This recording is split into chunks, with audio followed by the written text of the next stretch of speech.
네, 이번 주에 놓쳐서는 안 될 YTN 사이언스 프로그램을 엄선해서 알려드리는 사이언스 프리뷰 시간입니다. 오늘은 일상생활 속에 숨겨진 수학 이야기를 알아보는 수학으로 푸는 세상의 비밀과 또 저자와 함께 과학 정보를 알아보는 이 과학 책을 만나다, 그리고 창조 경제의 바탕이 되죠. 중소기업의 기술 노하우를 알아보는 창경궁으로의 초대에 대해서 자세히 알아보겠습니다. 이혜민 리포터 나왔습니다. 어서 오십시오. 안녕하세요. 네. 자, 먼저 수학으로 푸는 세상의 비밀. 이번 주에는 어떤 내용이 방송될까요? 네, 이번 주는 거듭 제곱의 위력에 대해 알아봅니다. 우리가 즐겨 먹는 자장면에도 거듭 제곱의 신비가 숨겨져 있는데요. 밀가루 반죽을 흔들고 꼬아서 몇 차례 늘리면 어느덧 마술처럼 수십, 수백 가닥의 면발이 만들어지는 과정을 한 번씩 보셨을 겁니다. 네. 기하급수적으로 늘어나는 거듭 제곱의 원리인데요. 한 줄이었던 면발을 한 번 흔들 때마다 이가 곱해져 짧은 시간 안에 면발의 수가 엄청나게 불어나게 됩니다.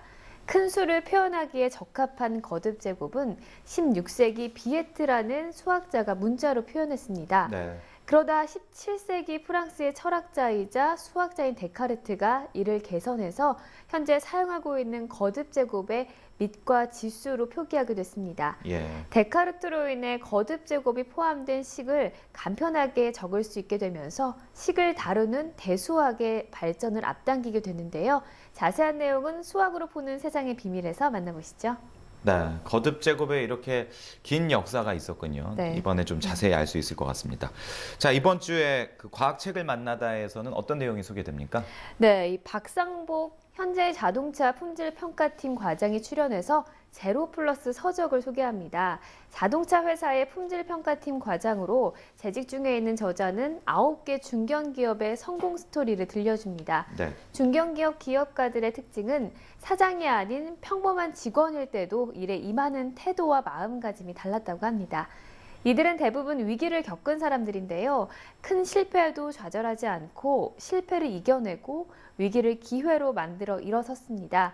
성공한 기업가들은 공통적으로 직원 복지와 국가를 생각하는 소명 의식이 있었습니다. 네. 직원 복지를 위해서 호텔식 화장실을 만드는 곳이 있는가 하면 3년 연속 근무 시 해외여행을 보내주는 곳도 있었습니다.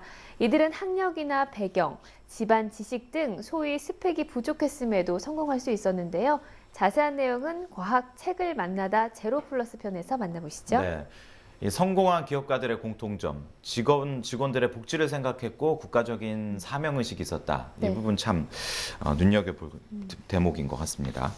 자, 창경궁으로의 초대에는 어떤 내용들이 방송됩니까? 네, 이 스미싱의 위험을 방지하고 안전한 웹페이지로 접속할 수 있게 해주는 안심 URL 인증 서비스 사업 아이디어로 창조 경제타운의 문을 두드린 이민휘 씨에 대한 내용입니다. 이민휘 씨는 창조 경제타운의 멘토로 활약 중인 박용호 씨를 만났는데요. 박용호 씨는 30여 명에 이르는 멘티들에게 도움을 주고 있습니다.